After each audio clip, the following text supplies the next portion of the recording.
নমস্কার।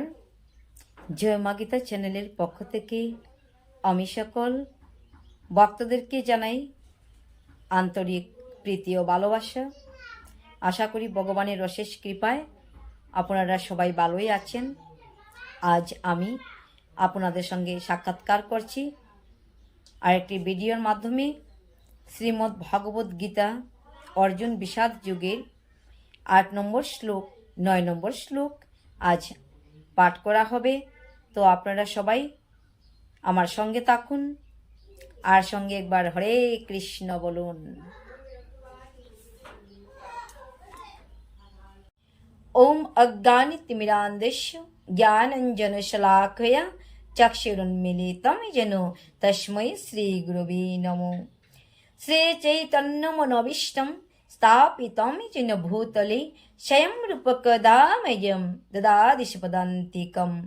वन्देऽहं श्रीगुरु श्रीयुतपादकमलं श्रीगुरुन् वैष्णवांश्च श्रीरूपं साग्रजातं सहगण रघुनाथान्वितं तं सजीवं साद्वैतं सावधितं परिजनसहितं श्रीकृष्ण चैतन्यदेवं श्रीराधाकृष्ण पादान् सहगण ललिता श्रीविशाखान्वितांश्च।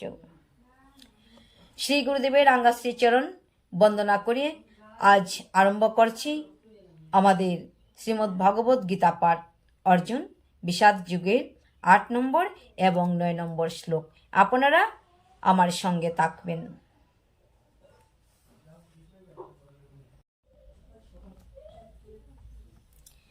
8 নম্বর শ্লোক।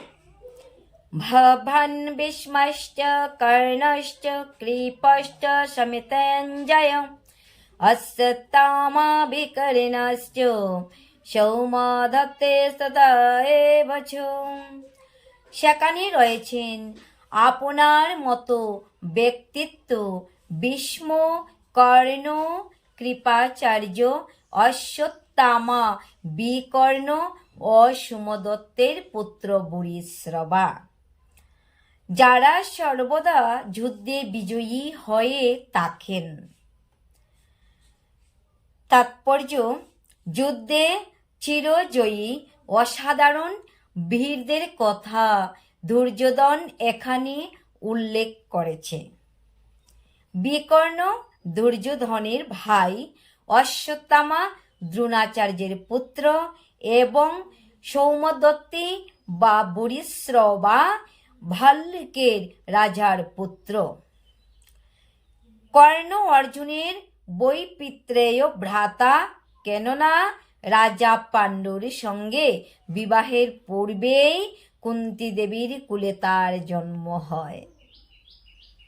কৃপাচার্যের যমজ ভগ্নীর সঙ্গে দ্রোণাচার্যের বিবাহ হয়। তো ভক্তগণ, এখানে দুর্যোধন যাদের কথা বলছেন সেই বীরেদের কথাই উল্লেখ করা হয়েছেন। আপনারা বুঝতেই পারছেন যে দুর্যোধন কাদের নাম উল্লেখ করেছেন, যে যারা বীর। বিকর্ণ দুর্যোধনের ভাই, দ্রোণাচার্যের পুত্র, সৌমদত্তি ভূরিশ্রবা ভাল্লুকের রাজার পুত্র, কর্ণ বৈপিত্রেয় ভ্রাতাকার যুধিষ্ঠির মহারাজার, কুন্তী দেবীর বা কুন্তী মায়ের প্রথম সন্তান হলেন কর্ণ। কর্ণ এতই যুদ্ধে বিশারদ, উত্তাল তরঙ্গের মতো। তো সেই বীরদের কথাই এখানে দুর্যোধন উল্লেখ করছেন।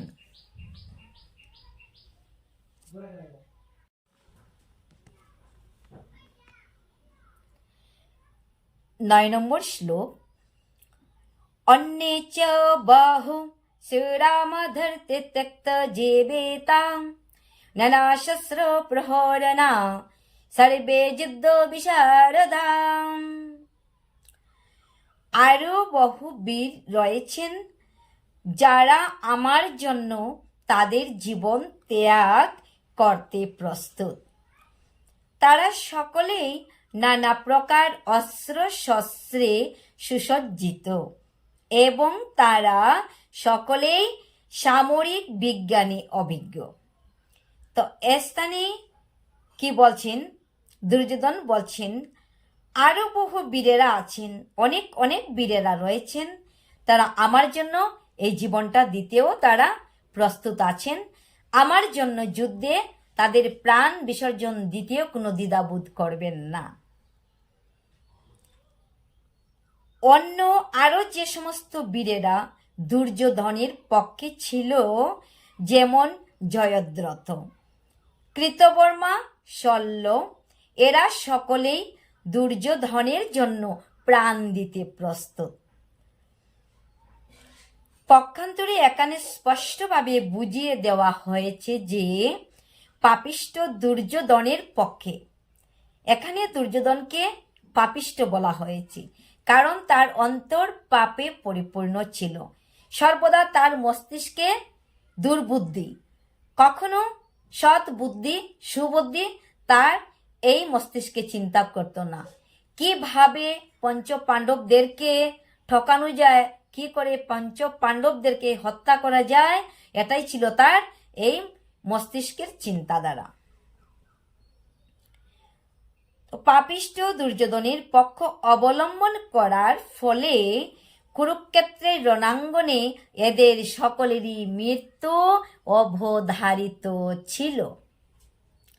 দুর্যোধনের অবশ্য দৃঢ় বিশ্বাস ছিল যে উপরোক্ত মিত্রদের সম্মিলিত শক্তির ফলে তার জয় ছিল অনিবার্য। কিন্তু ভক্তগণ, যখন যুদ্ধ স্থলে যাবে, যুদ্ধ আরম্ভ করবে, কুন্তী মায়ের পুত্র পঞ্চ পাণ্ডব এবং কৌরব উভয় পক্ষই, উভয় দলই মাথা গান্ধারীর নিকট থেকে আশীর্বাদ চেয়েছিল, ভক্তি করেছিল রাজা যুধিষ্ঠির। তখন দুর্যোধনের মাথা গান্ধারী দেবী বলেছিল, যথা ধর্ম তথা জয়, বেদের বচন কবু মিথ্যা নয়।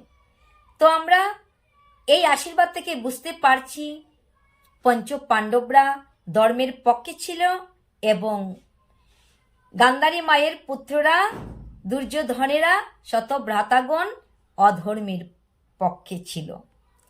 তো আজ আমরা স্থানীয় বিদায় নিলাম।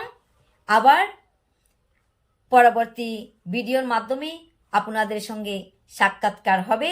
আপনারা ভালো থাকুন আর অবশ্যই কমেন্টের মধ্যে জয় শ্রীরাম লিখবেন। প্রেম সে বলো শ্যাপতি রামচন্দ্র কি জয়।